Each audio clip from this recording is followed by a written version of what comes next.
A mediados del siglo XIX, el mundo atravesaba una transformación que no tenía precedentes en la historia de la humanidad.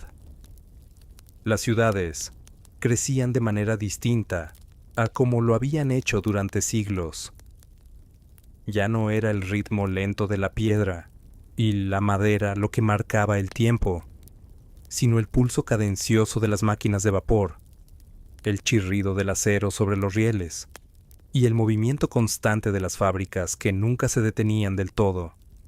A veces, la frontera entre la ciencia y el misterio se vuelve difusa, y ciertos experimentos parecen flotar entre lo posible y lo inimaginable.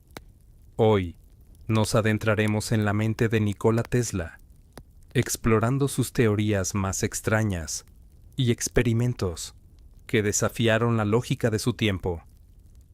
Recorreremos secretos eléctricos, aparatos que parecían surgir de un sueño, y teorías que muchos consideraron imposibles. Todo narrado con calma, dejando que cada detalle se filtre suavemente, como si las ideas del pasado despertaran solo para nosotros esta noche. Si escuchas esto desde tu rincón favorito, quizá al cerrar los ojos, o mientras la ciudad duerme, me encantaría saber desde dónde y a qué hora nos acompañas. Y si este viaje te intriga, puedes dejar un like y suscribirte a tu ritmo, sin prisas. Somos Relatos de Medianoche. Y ahora, mientras el tiempo se despliega hacia atrás, comencemos a descubrir los experimentos que Nikola Tesla dejó como susurros en la historia. Europa era el centro visible de ese cambio. Manchester, Birmingham, Lyon, Berlín, ciudades que habían sido mercados y puertos modestos, comenzaban a convertirse en núcleos industriales donde miles de personas convergían en busca de trabajo. Las chimeneas elevaban columnas de humo gris hacia cielos que rara vez eran azules. El carbón era el combustible de esa era, y su extracción, transporte y combustión organizaban la vida de regiones enteras. Pero debajo de ese paisaje visible, en los laboratorios, en las universidades y en los talleres de los ingenieros más inquietos de la época, algo más silencioso estaba ocurriendo. Una forma de energía que no se veía, que no tenía olor ni peso, comenzaba a ser comprendida, medida y, lentamente, domesticada. La electricidad, que durante siglos había sido observada como un fenómeno natural, en los rayos, en los peces eléctricos del Amazonas, en los experimentos con ámbar frotado, empezaba a adquirir una dimensión práctica que cambiaría todo lo que vendría después. Los trabajos de Michael Faraday en Londres habían establecido las bases fundamentales del electromagnetismo décadas antes. Sus experimentos con bobinas, imanes y corrientes inducidas no eran espectaculares en apariencia, pero contenían principios que los ingenieros del futuro convertirían en máquinas capaces de mover fábricas enteras. James Clerk Maxwell, desde Cambridge, había dado forma matemática a esos fenómenos, unificando electricidad y magnetismo en un sistema de ecuaciones que describía el comportamiento de los campos con una elegancia que pocos contemporáneos alcanzaban a comprender del todo. El conocimiento se acumulaba con lentitud metódica. Los libros circulaban entre universidades. Las revistas científicas publicaban resultados de experimentos que otros repetían en ciudades distantes. La comunidad científica de la segunda mitad del siglo XIX era pequeña en comparación con la de siglos posteriores, pero era extraordinariamente activa. Había una sensación, difícil de articular pero presente en los relatos de la época, de que el mundo estaba a punto de ser comprendido de una manera distinta, que las leyes que gobernaban la naturaleza eran accesibles, medibles, aplicables. En ese contexto, La electricidad no era todavía una tecnología, era una promesa. En la región conocida entonces como el Imperio Austrohúngaro, al sureste de Europa, existía una red de pequeñas ciudades y aldeas que participaban de manera periférica en los grandes debates intelectuales del continente. Las universidades de Viena, Graz y Praga mantenían vínculos con los centros académicos de París, Berlín y Londres. Los libros llegaban con retraso, pero llegaban. Las ideas circulaban entre profesores y estudiantes con la misma lentitud tranquila con que circulaban las cartas. En esa región, en la provincia de Smiljan, hoy parte de Croacia, en el año 1856, nació un niño en el seno de una familia serbia de confesión ortodoxa. Su padre era sacerdote. Su madre, aunque sin educación formal, tenía una memoria notable y una aptitud manual para construir pequeños dispositivos domésticos que llamó la atención de quienes la conocieron.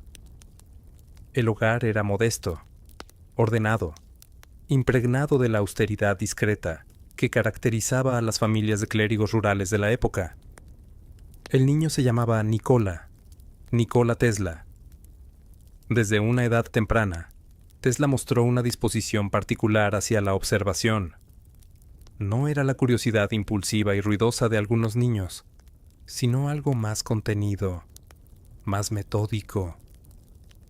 Se interesaba por el funcionamiento de los objetos que lo rodeaban, por la manera en que las cosas se relacionaban entre sí, o en los relatos que él mismo dejó escritos años después, con la distancia y la reelaboración que siempre impone la memoria. Describía episodios de su infancia, en los que la naturaleza lo interpelaba de maneras que otros no parecían percibir.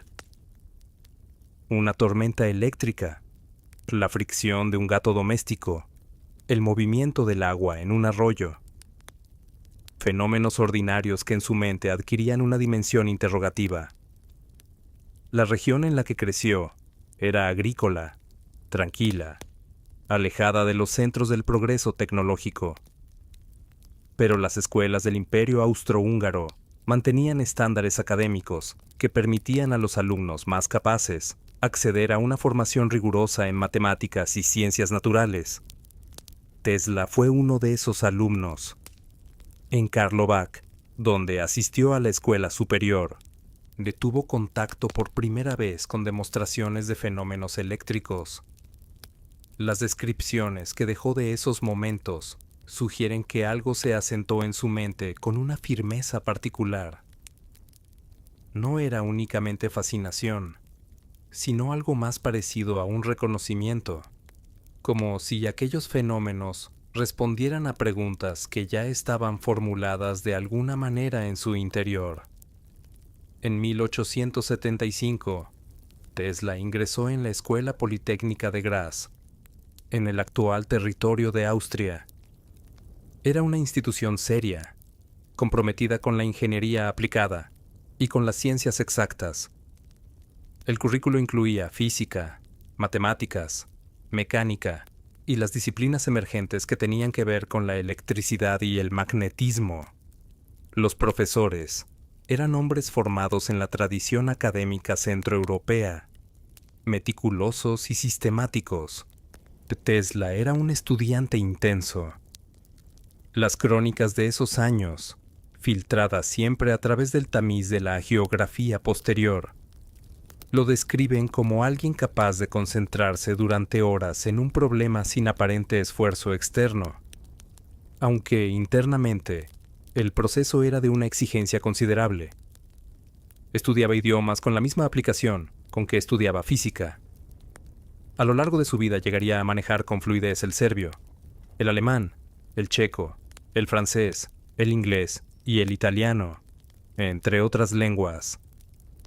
Esa capacidad lingüística era parte de una disposición mental más amplia hacia los sistemas y las estructuras, hacia la identificación de patrones en dominios aparentemente distintos.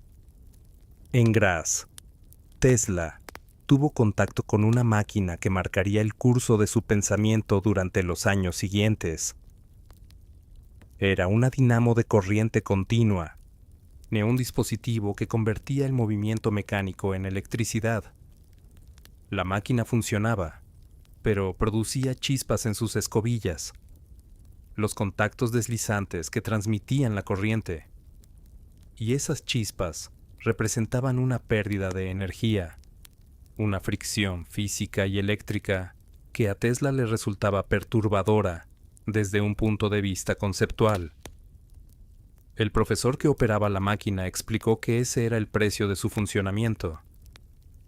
Tesla no lo aceptó de manera inmediata. En su mente comenzó a formarse una pregunta que no abandonaría durante años. ¿Era posible construir un motor eléctrico que funcionara sin esos contactos deslizantes, sin esa fricción, sin esa pérdida? La pregunta era técnica en su formulación, pero filosófica en su espíritu. Tenía que ver con la elegancia, con la eficiencia, con la idea de que las máquinas podían y debían funcionar con la misma fluidez silenciosa con que los fenómenos naturales parecían operar. Después de Graz, Tesla continuó sus estudios en Praga, donde frecuentó la universidad aunque no se matriculó de manera formal.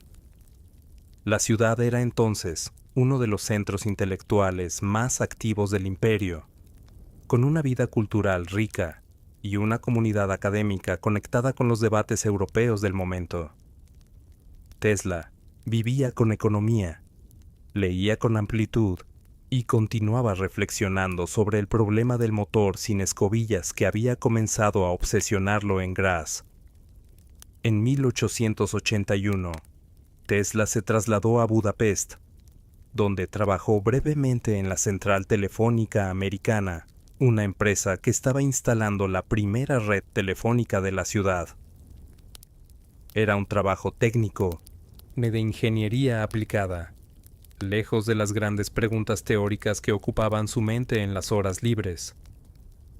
Pero le proporcionó experiencia práctica y, sobre todo, le mostró la velocidad con que las tecnologías de comunicación estaban transformando la vida urbana.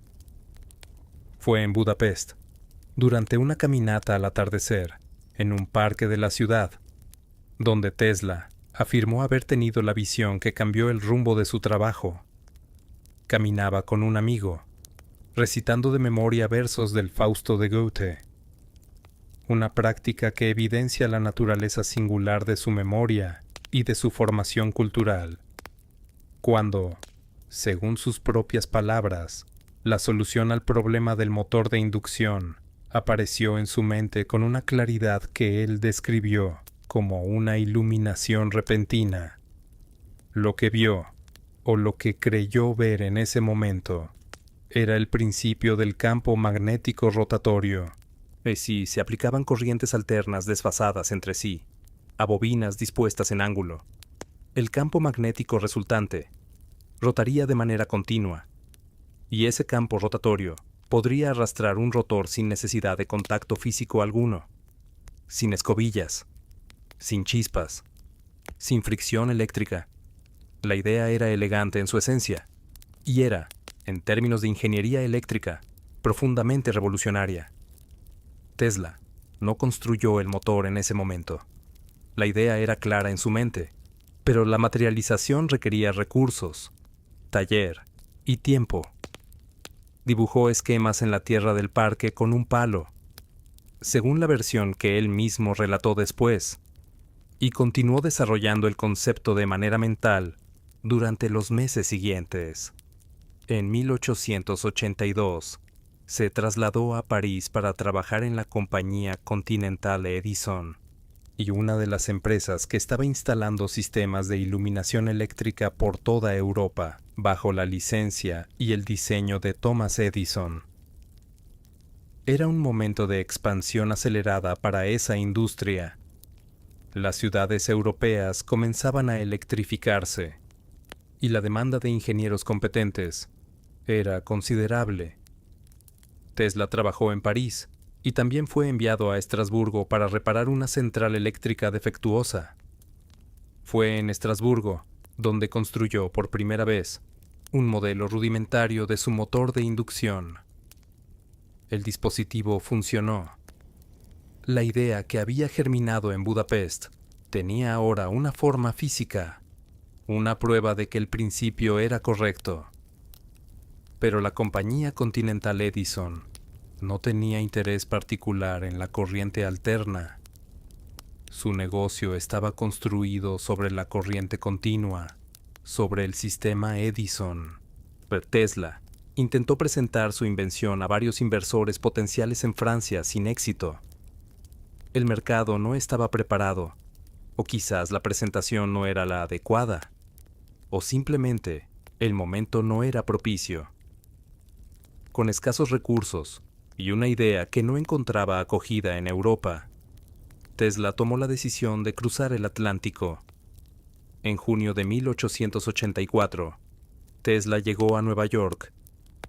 Tenía 28 años. Hablaba varios idiomas. Tenía una formación sólida en ingeniería eléctrica y llevaba consigo una carta de recomendación dirigida a Thomas Edison, escrita por Charles Batchelor, uno de los colaboradores más cercanos del inventor estadounidense.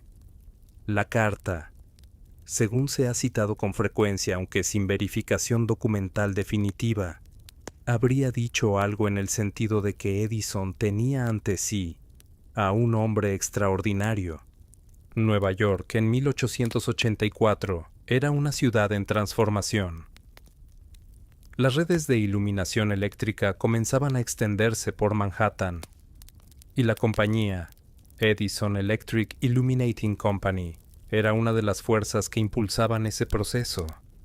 Las calles del centro de la ciudad tenían ya algunos postes y cables, y los edificios más modernos empezaban a reemplazar el gas por la electricidad como fuente de iluminación. Edison, que tenía entonces 37 años, y era ya una figura pública de considerable peso, dirigía su empresa desde Menlo Park, el laboratorio que había construido en Nueva Jersey, y que era descrito en la prensa como una fábrica de inventos. La imagen de Edison que circulaba en los periódicos era la de un hombre práctico, infatigable, con una capacidad casi sobrenatural para transformar problemas técnicos en soluciones comerciales. Tesla se incorporó al equipo de Edison con relativa rapidez. Su competencia técnica era evidente, y la compañía tenía trabajo en abundancia.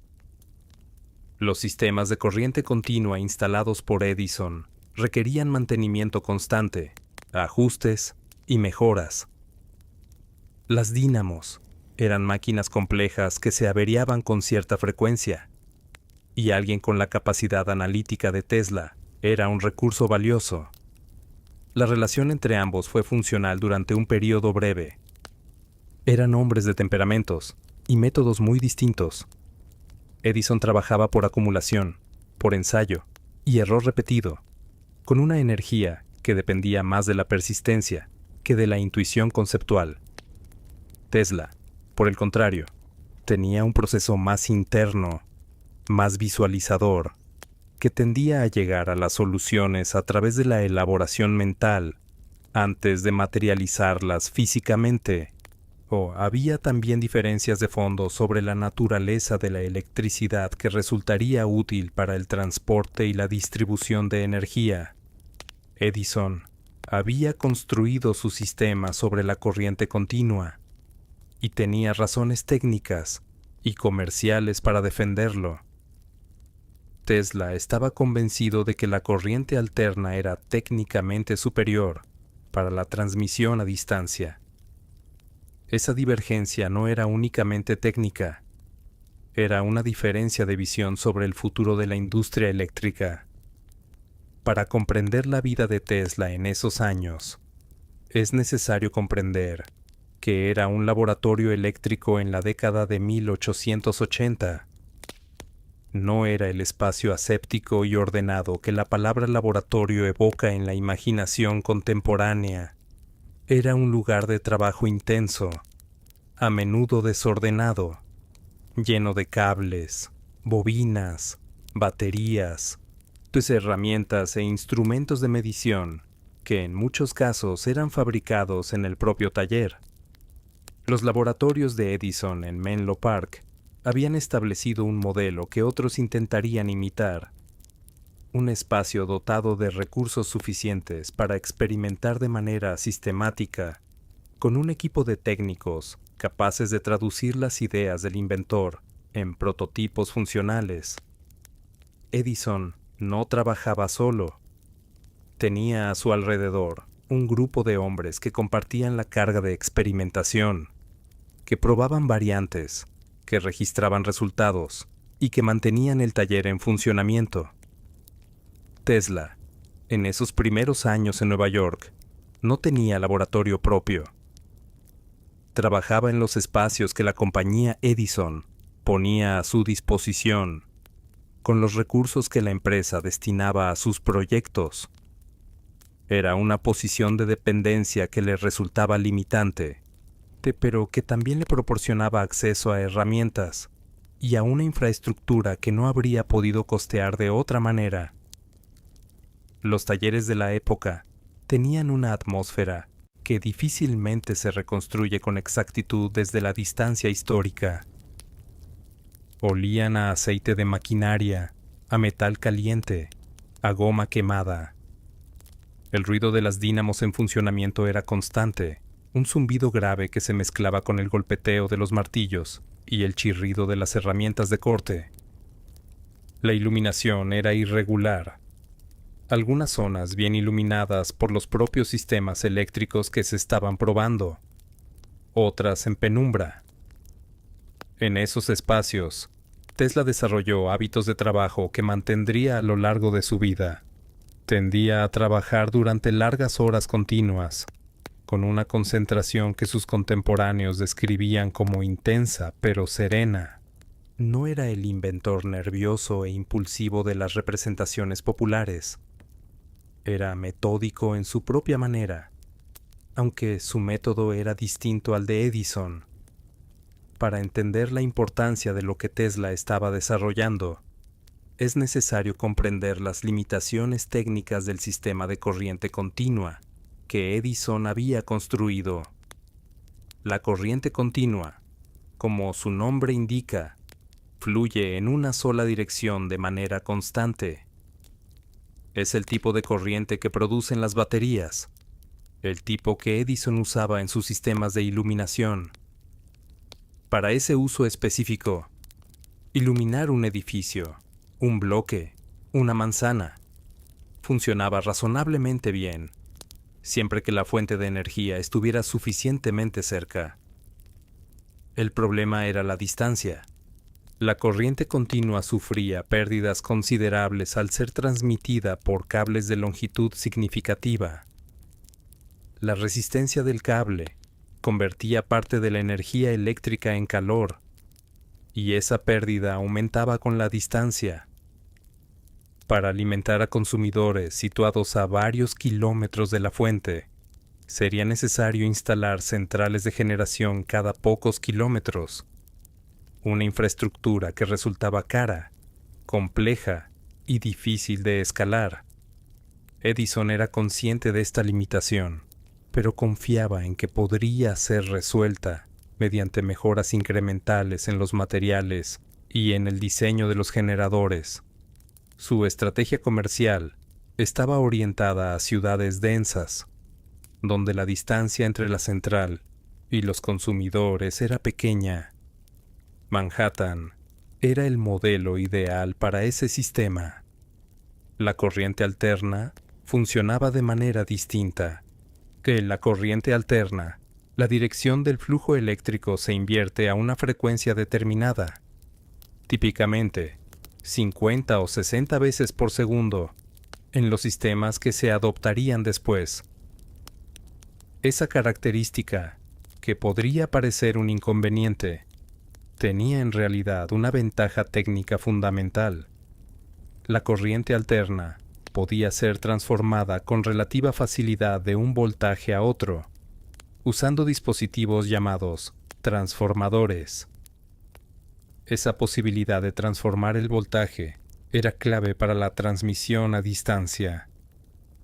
Una corriente de alto voltaje sufría pérdidas mucho menores al atravesar cables largos que una corriente de bajo voltaje. Usando transformadores, era posible elevar el voltaje para la transmisión y reducirlo de nuevo para el uso final, en los hogares y las fábricas. Tesla entendía estas ventajas con claridad, y entendía también que un motor que funcionara con corriente alterna, sin las escobillas que limitaban la corriente continua, sería técnicamente superior y más fácil de mantener. La relación laboral entre Tesla y Edison terminó en 1885. Las versiones sobre las circunstancias exactas de esa separación difieren según las fuentes. Tesla afirmó en escritos posteriores que Edison no cumplió con una compensación económica prometida por mejoras que él había realizado en las dínamos de la compañía. La compañía Edison no dejó registros que confirmen o desmientan esa versión con claridad. Lo que es cierto es que Tesla abandonó la empresa y comenzó a buscar su propio camino en la industria eléctrica de Nueva York. Los meses que siguieron fueron difíciles. Tesla pasó un periodo de escasez económica considerable, trabajando en oficios manuales para mantenerse mientras buscaba inversores interesados en sus ideas. Fue un tiempo de contraste marcado entre la claridad de sus conceptos técnicos y la indiferencia del mercado hacia ellos. En 1886, con el apoyo de algunos inversores, fundó la Tesla Electric Light and Power Company. La empresa no tuvo el desarrollo que Tesla esperaba, y los inversores no compartían su visión sobre la corriente alterna. La compañía se orientó hacia proyectos de corriente continua más convencionales, y Tesla volvió a encontrarse en una posición de tensión entre sus ideas y las realidades del mercado. Pero en 1887, las circunstancias comenzaron a cambiar. Tesla consiguió el apoyo de un grupo de inversores que le permitió establecer un laboratorio propio en Manhattan. Era un espacio modesto, pero era suyo, y tenía control sobre los experimentos, sobre el tiempo, sobre la dirección del trabajo. En ese laboratorio, durante 1887 y los primeros meses de 1888, Tesla desarrolló y construyó un conjunto de dispositivos que demostraban el principio del motor de inducción de corriente alterna. Motores, generadores, transformadores. Un sistema completo que podía generar corriente alterna, transmitirla a distancia y convertirla de nuevo en movimiento mecánico con una eficiencia superior a los sistemas de corriente continua existentes. En mayo de 1888, Tesla presentó estos trabajos ante el Instituto Americano de Ingenieros Eléctricos. La conferencia, técnica y precisa, tuvo un impacto significativo en la comunidad de ingenieros que la escuchó. Entre los presentes estaba un representante de George Westinghouse, el empresario que había construido una empresa dedicada a la corriente alterna y que llevaba tiempo buscando una solución técnica para el motor de corriente alterna. George Westinghouse era un empresario de naturaleza distinta a Edison. Había construido su fortuna inicial con el freno de aire para ferrocarriles, un dispositivo que había transformado la seguridad del transporte ferroviario. Tenía una mente orientada hacia los sistemas, hacia la infraestructura, hacia la escala. Westinghouse había apostado por la corriente alterna antes de conocer a Tesla, Había adquirido patentes europeas sobre transformadores y estaba desarrollando sistemas de distribución de corriente alterna en varias ciudades de Estados Unidos. Pero le faltaba un motor eficiente que funcionara con ese tipo de corriente. La conferencia de Tesla ante los ingenieros eléctricos fue la pieza que Westinghouse necesitaba. En julio de 1888, Tesla vendió sus patentes sobre el sistema de corriente alterna a la Westinghouse Electric Company por un acuerdo que incluía una suma inmediata y royalties sobre cada caballo de potencia que los motores Tesla produjeran en el futuro. Para Tesla, el acuerdo representaba mucho más que una transacción económica. Era el reconocimiento de que su trabajo era técnicamente sólido y comercialmente viable. Era el inicio de una colaboración que llevaría sus ideas del laboratorio al mercado. El laboratorio de Pittsburgh, donde trabajaba el equipo de Westinghouse, era considerablemente más grande y mejor equipado que cualquier espacio en el que Tesla hubiera trabajado antes. Había ingenieros, técnicos, maquinaria precisa. La transición de un prototipo de laboratorio a un producto industrial requería muchos ajustes que Tesla y los ingenieros de Westinghouse realizaron durante los meses siguientes. No todos esos meses fueron tranquilos. La adaptación de los inventos de Tesla a los estándares industriales planteaba problemas que requerían compromisos técnicos. Tesla era exigente con sus conceptos y no siempre encontraba fácil aceptar modificaciones que consideraba que desvirtuaban los principios originales de su diseño. Pero los motores funcionaban, y funcionaban bien. Mientras Tesla trabajaba con Westinghouse, el mundo seguía cambiando. Las ciudades de América del Norte y de Europa Occidental estaban en plena transformación eléctrica. No era un proceso ordenado ni planificado desde un centro. Era el resultado de decenas de empresas, que inversores, inventores y municipalidades, tomando decisiones independientes sobre cómo electrificar sus calles, sus hogares y sus industrias. La luz eléctrica era el atractivo más visible. Las lámparas de arco, que habían sido las primeras en usarse para la iluminación de espacios públicos, eran brillantes pero inestables. Producían un parpadeo desagradable y eran difíciles de regular.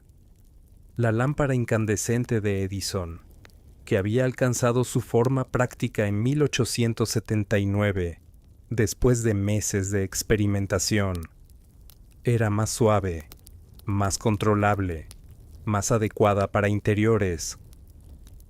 La electrificación de los tranvías urbanos era otro frente de expansión. Los tranvías de caballos que habían circulado por las ciudades americanas durante décadas comenzaban a ser reemplazados por tranvías eléctricos que eran más rápidos, más limpios y más baratos de operar.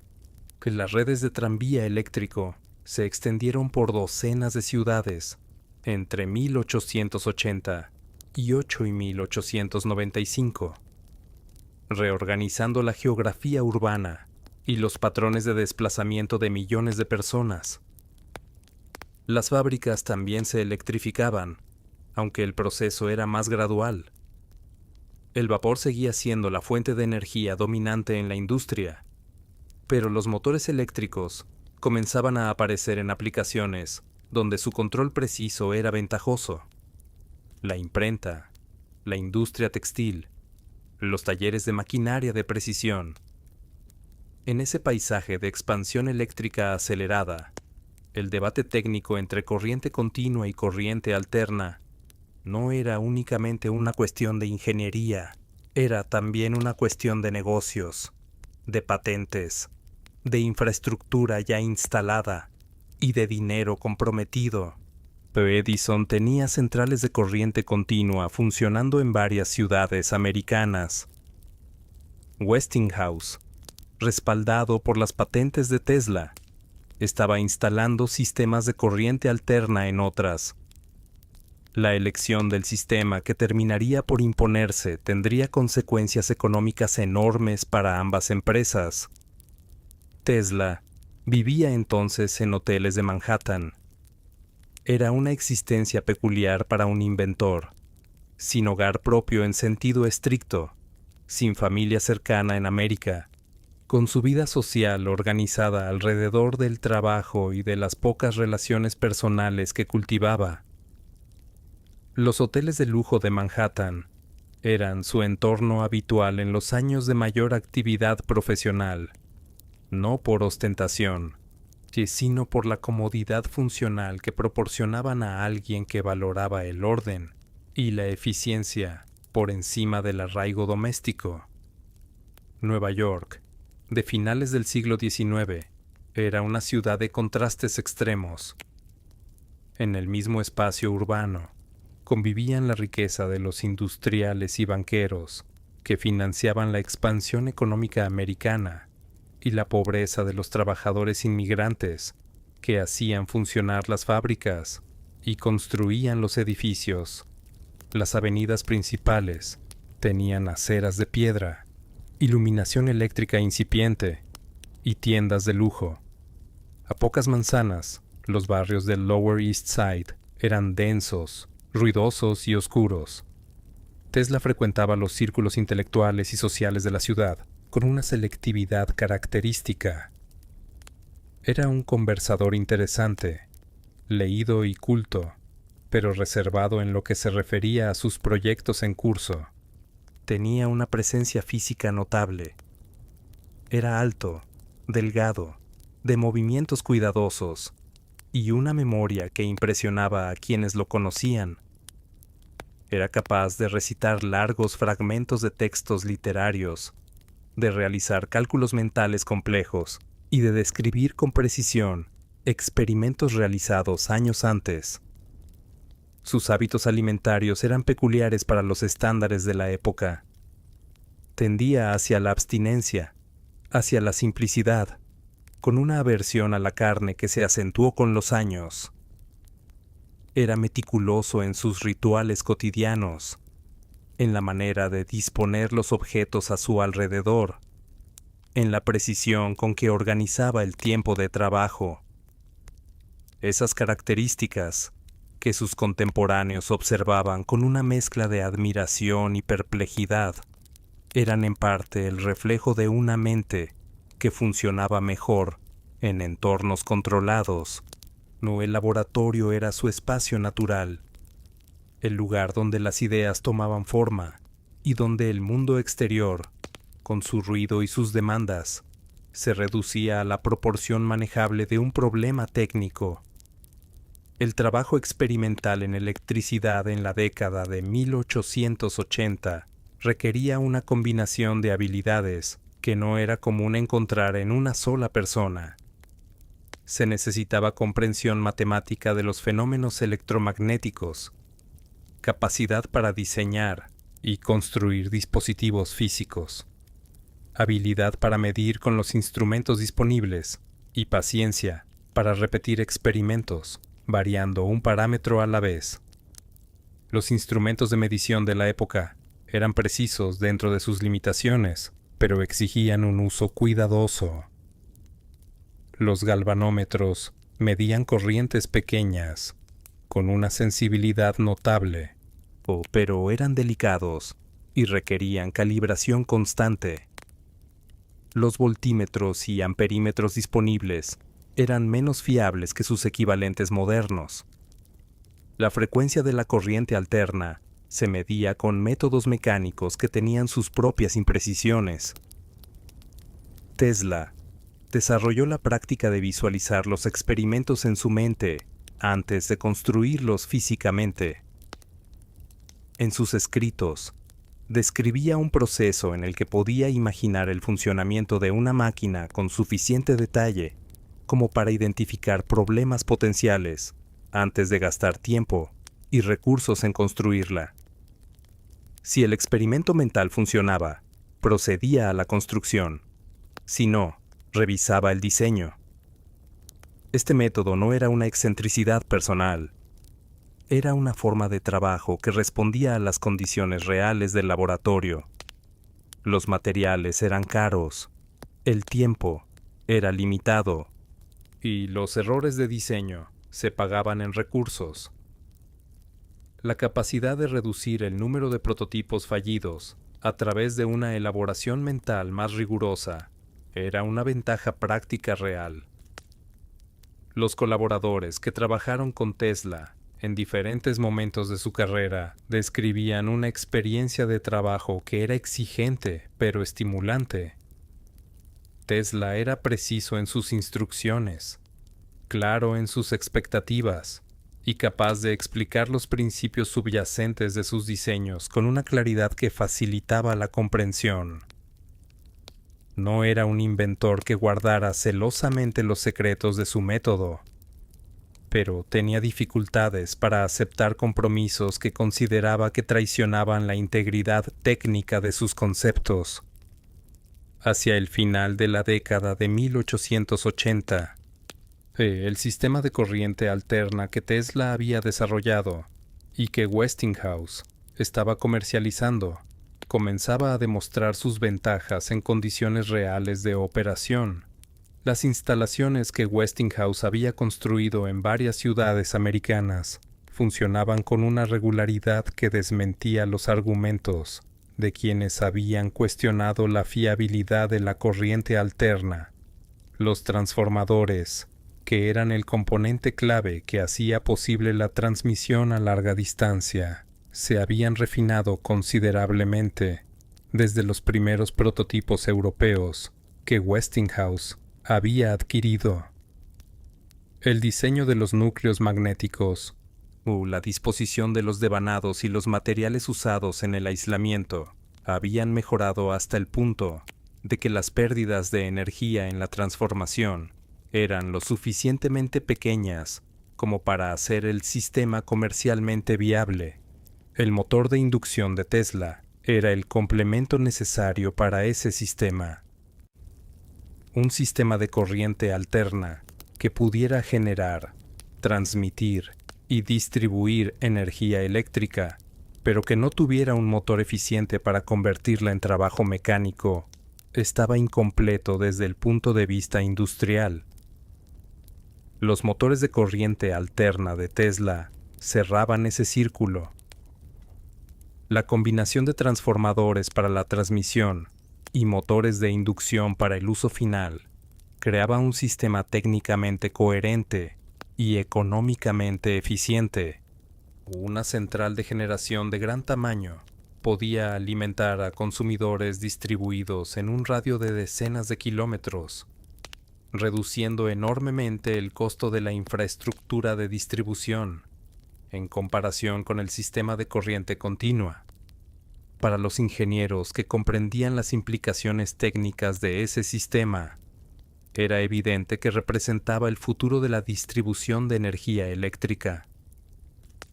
Pero los sistemas técnicamente superiores no siempre se imponen de manera rápida o tranquila cuando hay intereses económicos considerables comprometidos con las alternativas existentes.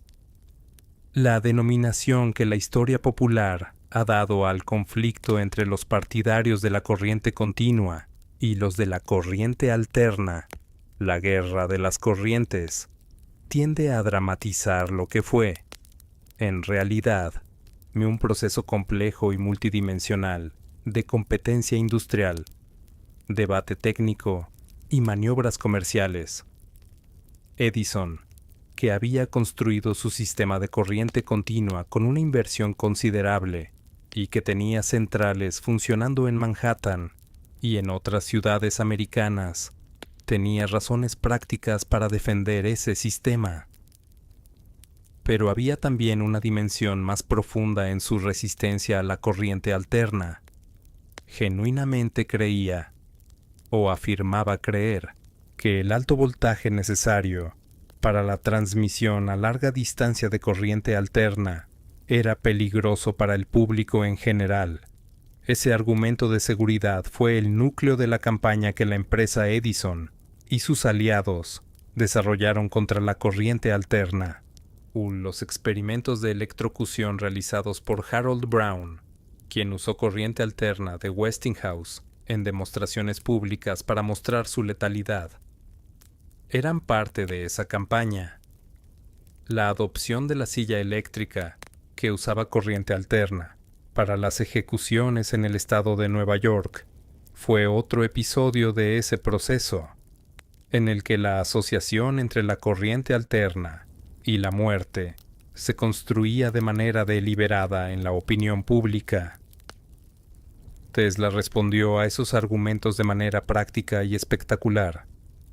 En sus demostraciones públicas, hacía pasar corrientes de alta frecuencia a través de su propio cuerpo, produciendo efectos luminosos que la audiencia observaba con una mezcla de fascinación y perplejidad. La corriente de alta frecuencia, aunque de alto voltaje, era en esas condiciones fisiológicamente inofensiva, y Tesla lo sabía. La demostración no era solo un espectáculo, era un argumento técnico presentado de manera visual. La batalla entre sistemas se resolvió no en los periódicos, ni en las demostraciones públicas, sino en las decisiones de inversión. La Exposición Colombina de Chicago, de 1893, fue uno de los momentos decisivos. Westinghouse ganó el contrato para iluminar la exposición con corriente alterna, derrotando la oferta de Edison en una competencia pública de gran visibilidad. La exposición iluminó más de 100,000 bombillas con corriente alterna y funcionó durante meses sin interrupciones significativas, demostrando ante millones de visitantes que el sistema era fiable. Poco después, el proyecto de las cataratas del Niágara puso el sello definitivo sobre la cuestión. La primera central hidroeléctrica de gran escala construida en las cataratas del Niágara usó turbinas y generadores basados en el sistema de corriente alterna de Tesla para transmitir electricidad a las ciudades de la región. El proyecto del Niágara era de una ambición que pocos precedentes tenían en la historia de la ingeniería. Las cataratas representaban una fuente de energía mecánica de escala enorme. El volumen de agua que caía constantemente podía ser convertido en electricidad en cantidades que ninguna central de vapor de la época podía igualar, pero la distancia desde las cataratas hasta Buffalo, la ciudad más cercana de importancia industrial, hacía del proyecto un desafío técnico que solo un sistema de transmisión a larga distancia podía resolver. La Niagara Falls Power Company llevaba años estudiando cómo explotar esa fuente de energía. Se habían consultado los mejores ingenieros de Europa y América. Kelvin, el físico británico que era una de las autoridades más respetadas en electricidad, había expresado inicialmente escepticismo sobre la viabilidad de transmitir energía eléctrica a distancias tan largas. Pero los avances técnicos de Westinghouse y Tesla habían transformado el panorama de posibilidades. En 1893, después de la demostración en Chicago, la Niagara Falls Power Company adjudicó a Westinghouse el contrato para los generadores. El diseño de esos generadores se basaba directamente en los principios del sistema de Tesla. Los alternadores que se instalaron en la central de Niágara eran máquinas de corriente alterna bifásica, construidas según especificaciones que Tesla había contribuido a definir. La central comenzó a transmitir electricidad a Buffalo en 1896. La distancia era de aproximadamente 40 kilómetros. La corriente era elevada a un voltaje de 11,000 voltios para la transmisión y reducida de nuevo mediante transformadores antes de ser distribuida a los consumidores. El sistema funcionó. Para la industria eléctrica, El Niágara fue una demostración definitiva de que la transmisión de energía a larga distancia era técnicamente factible y económicamente viable. Las inversiones que siguieron transformaron el paisaje industrial del noreste americano y establecieron el modelo que se replicaría en decenas de otros proyectos hidroeléctricos en las décadas siguientes. Tesla observó el funcionamiento de la central con una satisfacción que era difícil de separar del alivio. Años de trabajo, de argumentos, de resistencia y de paciencia técnica habían encontrado en el Niágara su confirmación más completa. Con el éxito creciente de su sistema de corriente alterna y los ingresos que comenzaban a llegar de sus patentes, Tesla estableció en 1887 y amplió en los años siguientes un laboratorio en la calle Houston de Manhattan, que se convirtió en el centro de su actividad experimental durante casi una década. Era un espacio que los visitantes describían con una mezcla de admiración y extrañeza. Había bobinas de distintos tamaños, transformadores, generadores, instrumentos de medición y una variedad de dispositivos que Tesla estaba desarrollando en diferentes etapas simultáneamente. La iluminación del laboratorio era eléctrica, naturalmente, y la demostración de distintos tipos de lámparas y tubos de gas iluminados era parte de las visitas que Tesla ofrecía a científicos, periodistas e inversores potenciales. En ese laboratorio, Tesla comenzó a explorar los efectos de las corrientes de alta frecuencia, un territorio técnico que iba más allá de los motores y generadores que habían sido el núcleo de su trabajo anterior. Las corrientes de alta frecuencia, es decir, corrientes que alternaban no 60 sino miles o decenas de miles de veces por segundo, producían fenómenos que los instrumentos de medición de la época apenas podían registrar y que tenían aplicaciones potenciales en iluminación, transmisión de señales y Tesla comenzaba a intuir en la transmisión de energía sin cables. La bobina de Tesla y un transformador de resonancia capaz de producir corrientes de alta frecuencia y alto voltaje fue desarrollada en ese laboratorio y patentada en 1891. Era un dispositivo de apariencia relativamente simple.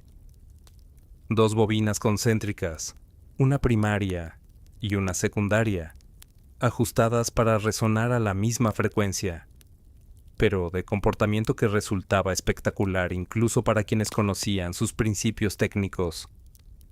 Las chispas que producía, los arcos eléctricos que podían extenderse por decenas de centímetros, la capacidad de iluminar tubos de gas a distancia sin conexión eléctrica física, eran fenómenos que capturaban la imaginación. Las demostraciones en el laboratorio de la calle Houston se convirtieron en eventos que atraían a figuras de la ciencia y la cultura neoyorquina. Mark Twain visitó el laboratorio en varias ocasiones. Inventores, ingenieros y curiosos circulaban por ese espacio donde Tesla actuaba como anfitrión y demostrador de fenómenos que muchos de sus visitantes no habían visto ni imaginado. A medida que avanzaba la década de 1890, el interés de Tesla se desplazó progresivamente hacia un problema que era distinto en su naturaleza a los motores y los sistemas de distribución eléctrica. Si era posible transmitir energía eléctrica a través de cables, ¿era posible transmitirla también sin cables? La pregunta no era nueva. La posibilidad de la transmisión inalámbrica de señales, sino de energía, estaba siendo explorada en esos años por varios investigadores europeos. Heinrich Hertz había demostrado experimentalmente, en 1888, la existencia de las ondas electromagnéticas que Maxwell había predicho teóricamente. Esas ondas se propagaban en el espacio como las ondas de luz, pero a frecuencias mucho más bajas, y podían ser detectadas a distancia con instrumentos adecuados. Tesla conocía el trabajo de Hertz y lo había estudiado con atención, pero su visión de la transmisión inalámbrica era diferente de lo que Hertz había demostrado o de lo que Marconi desarrollaría después.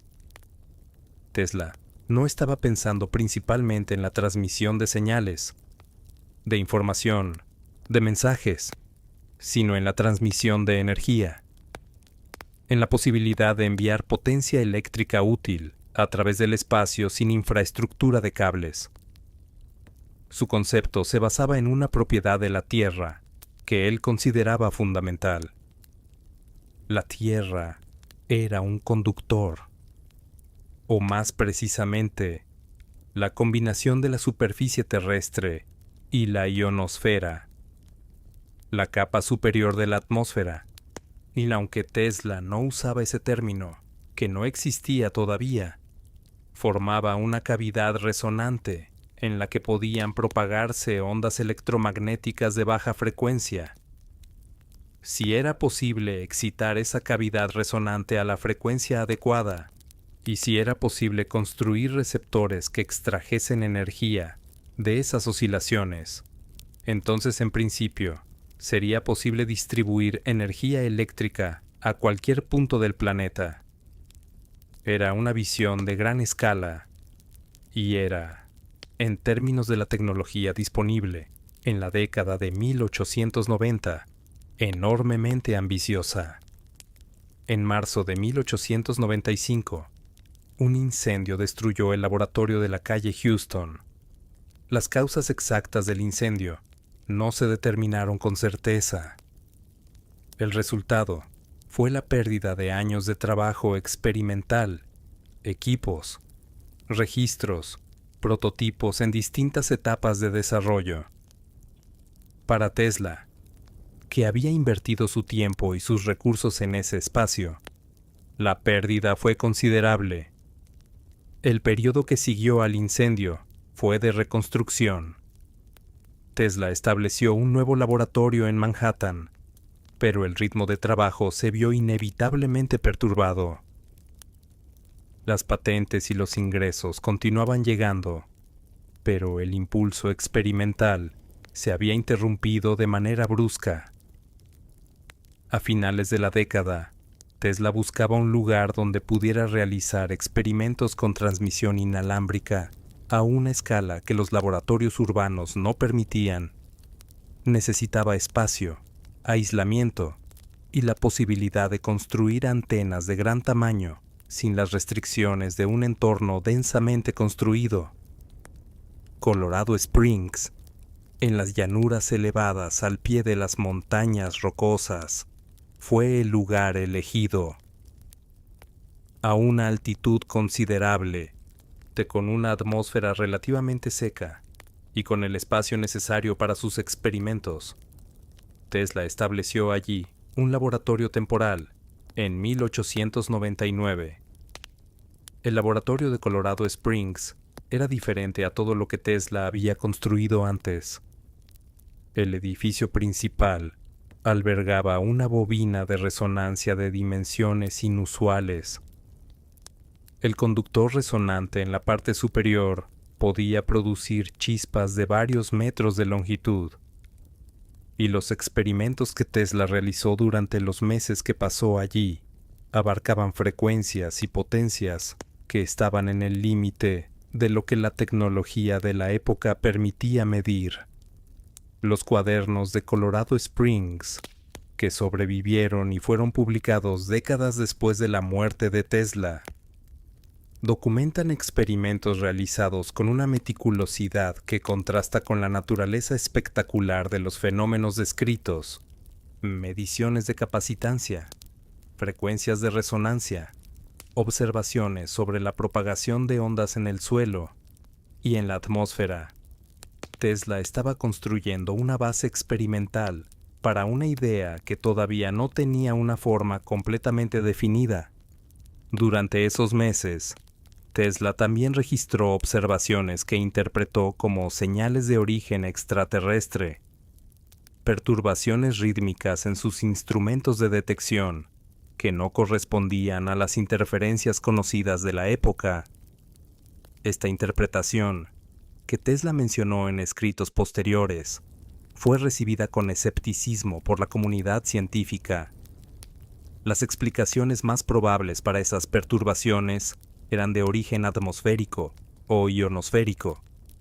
Aunque la naturaleza exacta de lo que Tesla observó no ha sido reconstruida con certeza. De vuelta en Nueva York, Tesla desarrolló un plan para construir una torre de transmisión inalámbrica de gran escala en Long Island. El proyecto, que comenzó a materializarse en 1901 con el apoyo financiero del banquero J.P. Morgan, era conocido como Wardenclyffe.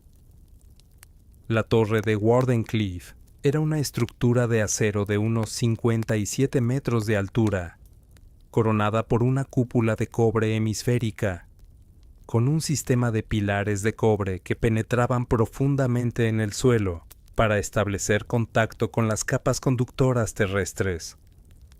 El diseño era la materialización física de la idea que Tesla había estado desarrollando durante años.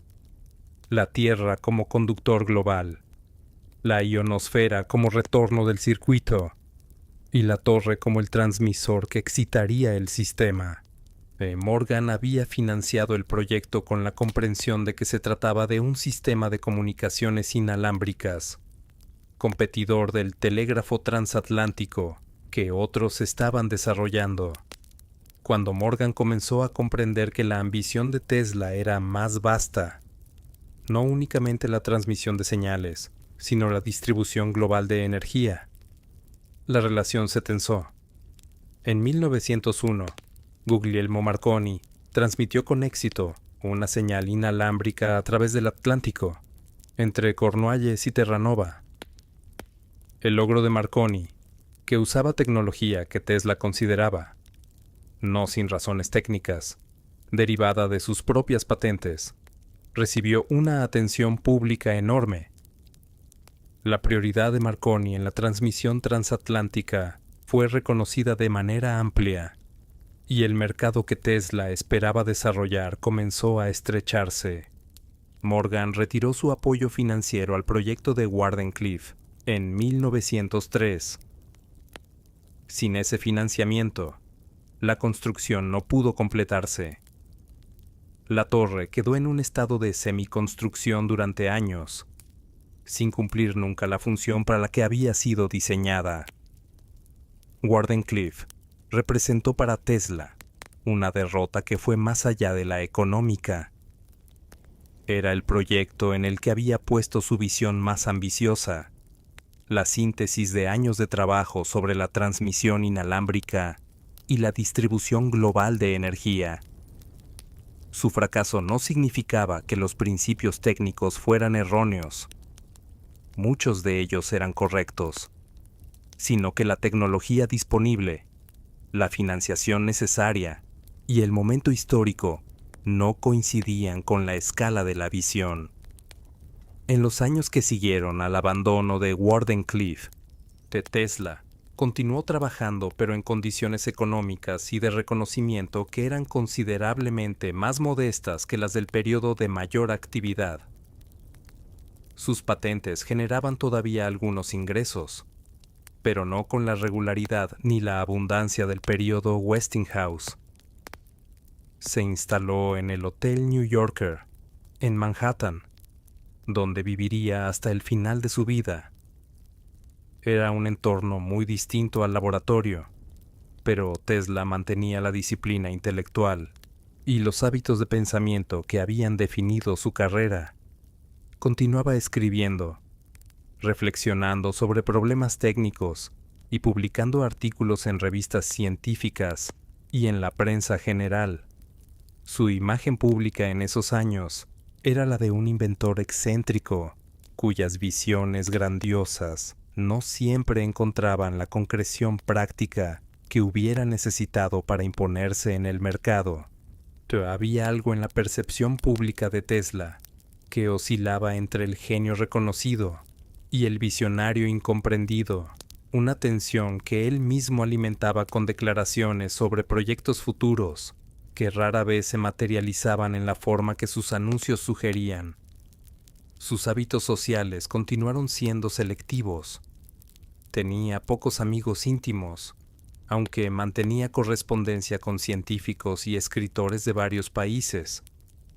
Su aversión a las joyas, a los pendientes, a ciertos tejidos y a los números que no fueran divisibles por 3, características que sus biógrafos han documentado con detalle variable, pertenecían a un conjunto de rituales y preferencias que organizaban su vida cotidiana de manera peculiar. La compañía que encontraba más regular y más confiable era la de las palomas del Parque Bryant, que alimentaba con una regularidad que sus colaboradores ocasionales recordaban como uno de sus gestos más constantes en esos años. Era una de las pocas formas de afecto no mediado por la tecnología que Tesla mostraba de manera consistente. Mientras Tesla vivía sus años de retiro relativo en el Hotel New Yorker, el mundo que sus patentes habían contribuido a crear continuaba expandiéndose. La electrificación de las ciudades americanas y europeas avanzaba a un ritmo que habría resultado inimaginable para alguien nacido en la primera mitad del siglo XIX. Las centrales hidroeléctricas que usaban turbinas y generadores de corriente alterna se multiplicaban. El Niágara había establecido el modelo, y ese modelo se replicaba en los Alpes suizos, en los ríos escandinavos, en los saltos de agua del norte de Italia, en las cataratas de Canadá.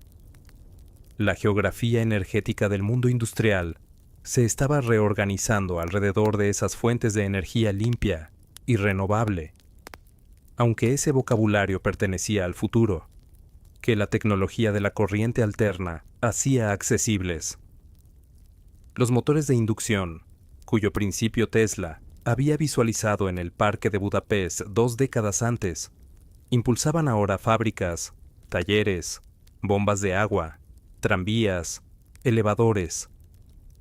La industria eléctrica había creado una infraestructura que organizaba la producción, el transporte y la vida cotidiana de decenas de millones de personas. Las frecuencias que se habían adoptado, 50 Hz en Europa, 60 en América del Norte, eran decisiones técnicas que se habían tomado en los primeros años de la industria y que persistirían sin cambio durante más de un siglo, conformando la arquitectura invisible de la civilización industrial. Tesla podía ver ese paisaje desde su habitación en el Hotel New Yorker. La ciudad que lo rodeaba funcionaba con electricidad.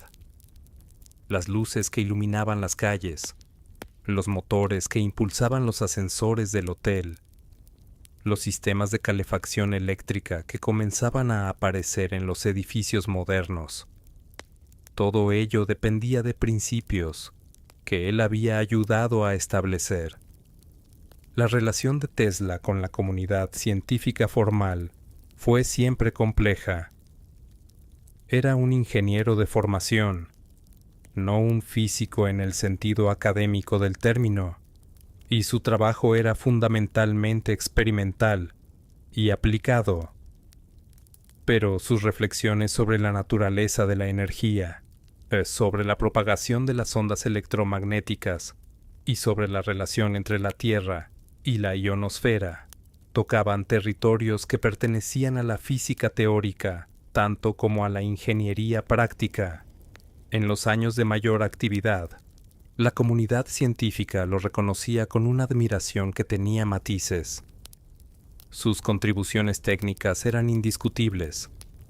Los motores de inducción, el sistema de corriente alterna, la bobina de resonancia, eran inventos concretos con consecuencias prácticas verificables. Pero algunas de sus afirmaciones sobre la transmisión inalámbrica de energía a escala global, sobre los efectos de las corrientes de alta frecuencia en el organismo humano y sobre ciertos fenómenos que había observado en Colorado Springs, eran recibidas con una cautela que en algunos casos rozaba el escepticismo. Tesla no publicaba en revistas científicas con la regularidad que habría sido necesaria para mantener un perfil académico sólido. Sus comunicaciones tendían a ser conferencias, artículos en prensa general y entrevistas, géneros que tenían una audiencia más amplia, pero que no sometían sus ideas al proceso de revisión crítica que caracterizaba la ciencia académica. Con Marconi, la relación era de una tensión silenciosa.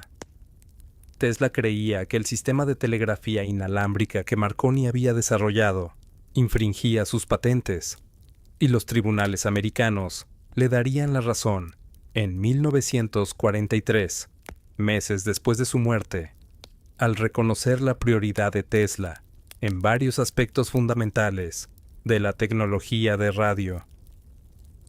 Pero ese reconocimiento legal llegó tarde, y Marconi había recibido entretanto el Premio Nobel de Física en 1909, de en parte por los mismos desarrollos que Tesla consideraba propios.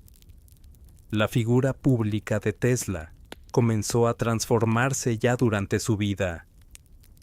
En sus años de mayor actividad, era presentado en la prensa como un inventor extraordinario, el hombre que había domado la corriente alterna, el genio que podía hacer pasar la electricidad a través de su cuerpo sin daño alguno.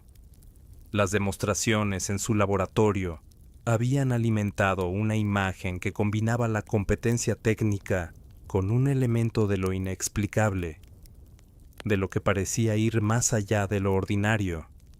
A medida que avanzaba el siglo XX y que sus proyectos más ambiciosos no se materializaban, esa imagen comenzó a bifurcarse. Para la comunidad técnica, Tesla era el inventor de sistemas fundamentales para la industria eléctrica moderna, cuya contribución era real, pero que en sus últimos años había perseguido ideas cuya viabilidad era dudosa. Para el público más amplio, la figura de Tesla tendía a adquirir contornos más románticos. El genio incomprendido, el visionario que había sido derrotado por los poderes económicos del momento, el inventor cuyas ideas más radicales la humanidad todavía no estaba preparada para recibir. Ninguna de esas imágenes capturaba completamente la realidad de una vida de trabajo que había sido, en sus partes más sólidas, extraordinariamente productiva y que había dejado una huella indeleble en la infraestructura técnica del mundo moderno. La atracción que la figura de Tesla ejercía y continúa ejerciendo sobre la imaginación popular tiene varias fuentes. Hay algo en la combinación de aislamiento personal y ambición técnica colosal que resulta narrativamente atractivo. Hay algo en la historia de una persona que concibió ideas de gran escala en una época que no siempre tenía los recursos para realizarlas. Y hay algo en el contraste entre la oscuridad de sus últimos años y la brillantez de su periodo de mayor actividad que alimenta el relato del genio incomprendido con una intensidad que ha sobrevivido a un siglo de revisiones históricas. En la década de 1930, Tesla vivía en el Hotel New Yorker con una economía apretada. Sus ingresos por patentes habían disminuido. Las deudas acumuladas a lo largo de proyectos que no habían encontrado financiamiento suficiente pesaban sobre sus finanzas. La empresa Westinghouse, en un gesto de reconocimiento por las contribuciones pasadas, le pagaba una pensión modesta que cubría sus gastos del hotel. Continuaba recibiendo visitas, concediendo entrevistas ocasionales y anunciando de tiempo en tiempo proyectos futuros. Un rayo de energía dirigida que podría detener ejércitos, mejoras en la transmisión inalámbrica, ideas sobre fuentes de energía libres de combustible. Esos anuncios eran recibidos con una mezcla de interés y escepticismo que reflejaba la posición peculiar que Tesla ocupaba en el paisaje intelectual de esos años. El periodo entre las dos guerras mundiales era un tiempo de transformación acelerada en la ciencia y en la tecnología. La mecánica cuántica había reorganizado la física fundamental. La industria aeronáutica crecía con rapidez. La radio era ya una tecnología de masas. El automóvil había transformado la geografía urbana. En ese contexto de cambio permanente, la figura de Tesla pertenecía tanto al presente como a una época anterior, al mundo que había ayudado a crear. Falleció en su habitación del Hotel New Yorker el 7 de enero de 1943. Tenía 86 años. La muerte fue atribuida a una trombosis coronaria. Se encontraba solo en el momento de su muerte, como había estado solo en muchos de los momentos decisivos de su vida.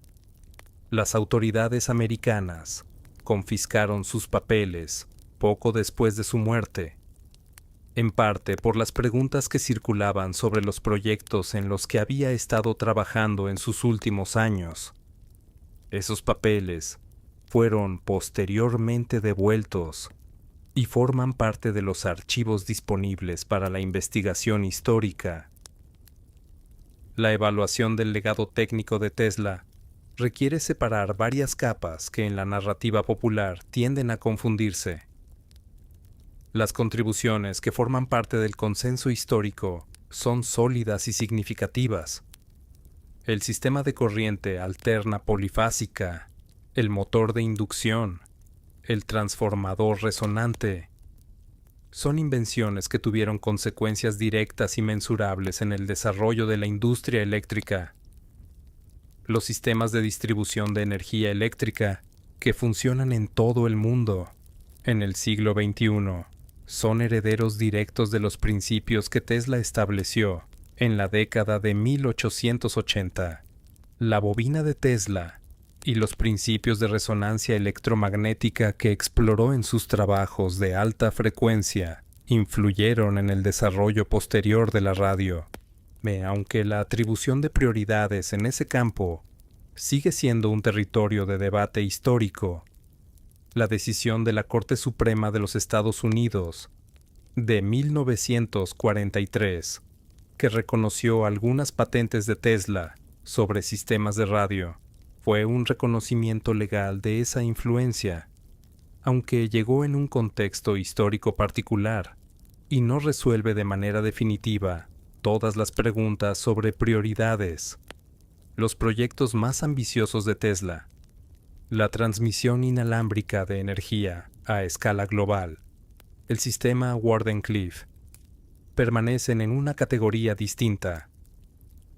Los principios físicos subyacentes a esas ideas no eran erróneos en su totalidad, pero la escala de la visión y las eficiencias que serían necesarias para hacerla práctica estaban más allá de lo que la tecnología de la época podía ofrecer, y algunos aspectos continúan siendo técnicamente problemáticos incluso con la tecnología contemporánea. La separación entre esas dos categorías, las contribuciones sólidas y bien documentadas, y los proyectos que permanecieron en el territorio de la visión no realizada, es necesaria para una comprensión equilibrada de la figura histórica de Tesla. No disminuye la importancia real de su trabajo, lo sitúa en su contexto correcto. El proceso de electrificación que Tesla y sus contemporáneos pusieron en marcha se extendió a lo largo del siglo XX con una continuidad que ellos mismos habrían encontrado difícil de anticipar en sus dimensiones finales. Las redes de transmisión de alta tensión que cruzaban continentes enteros en el siglo XX usaban los mismos principios fundamentales de la corriente alterna polifásica que los ingenieros de Westinghouse habían puesto en práctica en los años 1890 los generadores de las centrales hidroeléctricas, termoeléctricas y nucleares del siglo XX eran versiones más grandes y refinadas de los alternadores del Niágara. Los motores de inducción que impulsaban las industrias del planeta eran los descendientes directos del motor que Tesla había visualizado en Budapest. Esa continuidad técnica es quizás el aspecto más silencioso y más duradero del legado de Tesla. No requiere dramatismo para ser apreciada. Está presente en el funcionamiento cotidiano de una civilización que depende de la electricidad para casi todas sus actividades fundamentales. La transición hacia fuentes de energía renovables que caracterizó las primeras décadas del siglo XXI tampoco abandonó esos principios. Los aerogeneradores, que se instalaron por millares en tierras y mares de todo el mundo, usaban generadores de corriente alterna. La transmisión de la electricidad generada por paneles solares a los sistemas de distribución requería inversores que convertían la corriente continua de los paneles en corriente alterna compatible con las redes. En ese sentido, la infraestructura de la transición energética del siglo XXI era también, en sus principios fundamentales, la infraestructura que Tesla había contribuido a diseñar.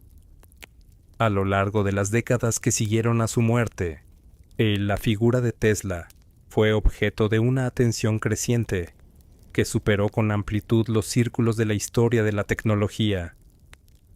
Se convirtió en un punto de referencia cultural que abarcaba desde la ficción especulativa hasta la política industrial, desde la filosofía de la ciencia hasta la cultura popular. En parte, esa atención respondía a características reales de su historia, la importancia técnica de sus contribuciones, la peculiaridad de su carácter, la tensión entre sus logros y sus fracasos, el contraste entre la amplitud de su visión y la modestia de sus últimos años. Eran materiales narrativos de una riqueza considerable, pero en parte también respondía a necesidades proyectivas de épocas distintas. En momentos de desconfianza hacia las grandes corporaciones tecnológicas, Tesla ofrecía la imagen del inventor independiente, derrotado por los poderes económicos. En momentos de entusiasmo por las tecnologías de comunicación inalámbrica, Tesla era el precursor ignorado cuyas ideas habían sido robadas o incomprendidas. En debates sobre energía limpia y transmisión inalámbrica, Tesla se convertía en el visionario que había anticipado soluciones que el siglo XXI todavía buscaba. Esas proyecciones no eran siempre históricamente precisas, pero decían algo verdadero sobre la manera en que las figuras históricas adquieren vida en la memoria colectiva, no como representaciones fieles del pasado, sino como superficies sobre las que cada época escribe sus propias preguntas y esperanzas. Hay una imagen que los relatos sobre Tesla repiten con variaciones. La imagen del laboratorio iluminado en la noche, con las bobinas produciendo arcos de luz que se extendían en la oscuridad mientras el inventor observaba, tomaba notas, ajustaba parámetros. Es una imagen que condensa algo esencial sobre la época y sobre la figura. El laboratorio como espacio de conocimiento separado del mundo ordinario. La noche como tiempo de trabajo sin interferencias. La luz eléctrica producida por las propias máquinas del experimento, iluminando el espacio desde dentro. Y el inventor en el centro de todo ello, no como un mago, ni como un héroe, sino como alguien que trabaja con una concentración tranquila en problemas cuya escala apenas puede ser apreciada desde fuera. Pero esa imagen, construida en parte por los propios fotógrafos que documentaron el laboratorio, en parte por los periodistas que lo visitaron, en parte por la elaboración posterior de una cultura visual que encontró en Tesla un símbolo conveniente. Contiene, como toda imagen eficaz, una verdad y una simplificación. La verdad es que Tesla fue un hombre de laboratorio, que su contribución al mundo vino del trabajo concreto, experimental, técnico, del diseño de bobinas y generadores, de la medición de frecuencias y voltajes, de la elaboración sistemática de principios que después podían aplicarse. La simplificación es que ese trabajo no ocurrió en el aislamiento de un genio solitario. Ocurrió en un contexto de empresas, inversores, competidores, colaboradores y debates técnicos que formaban el tejido real de la industria eléctrica de su época. Tesla fue un actor en ese tejido, excepcional por sus capacidades, pero no separable del mundo que lo rodeaba. Hay un aspecto del carácter intelectual de Tesla que los relatos sobre él tienden a pasar por alto en favor de los elementos más espectaculares. Su relación con el silencio, no el silencio como ausencia de ruido. Los laboratorios eléctricos eran ruidosos, sino el silencio como condición del pensamiento. Tesla valoraba los períodos de recogimiento intelectual, de elaboración interna de problemas que otros necesitaban discutir en voz alta para avanzar.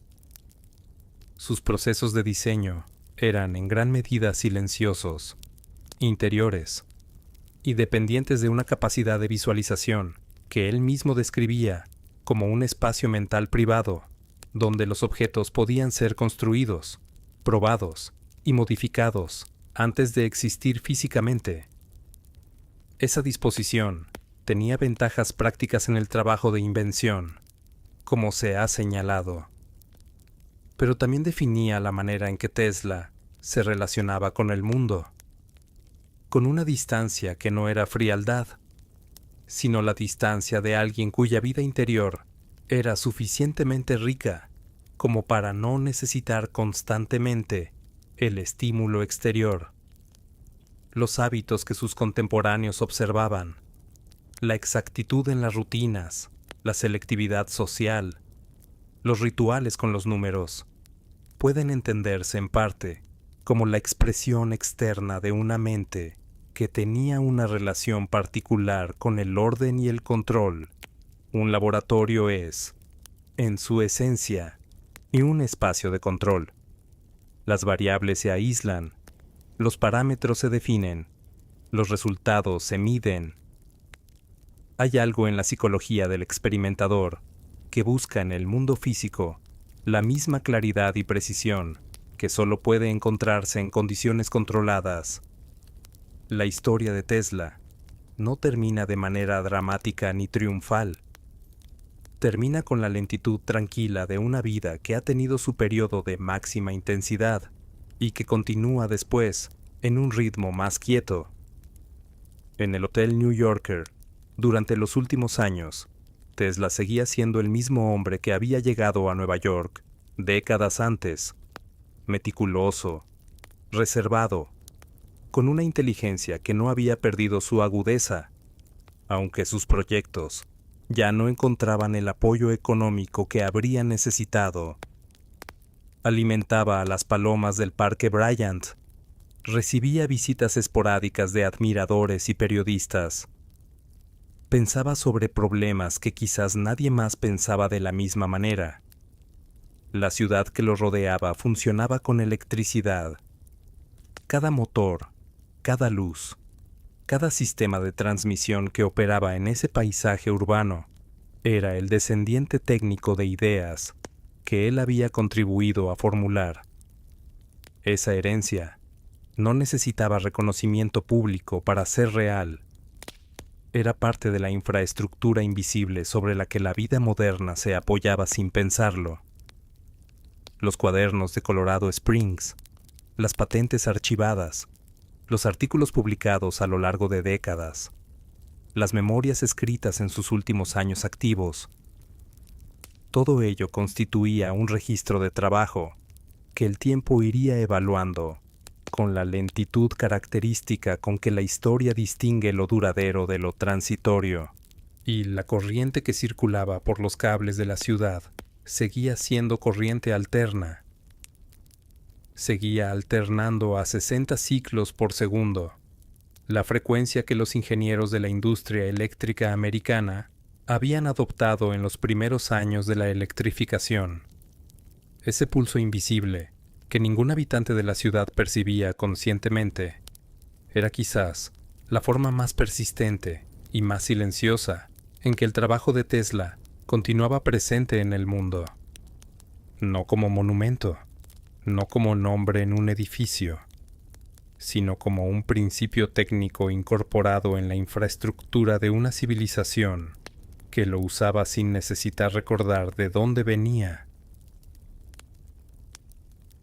Esto fue una historia de Relatos de Medianoche. Gracias por la escucha en silencio desde distintos lugares del mundo.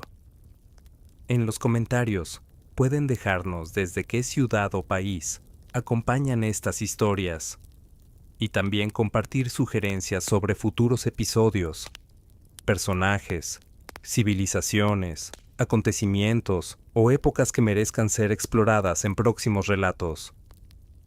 Si este tipo de historias acompaña bien la noche, pueden apoyar el canal dejando un like y suscribiéndose para que nuevos relatos sigan llegando.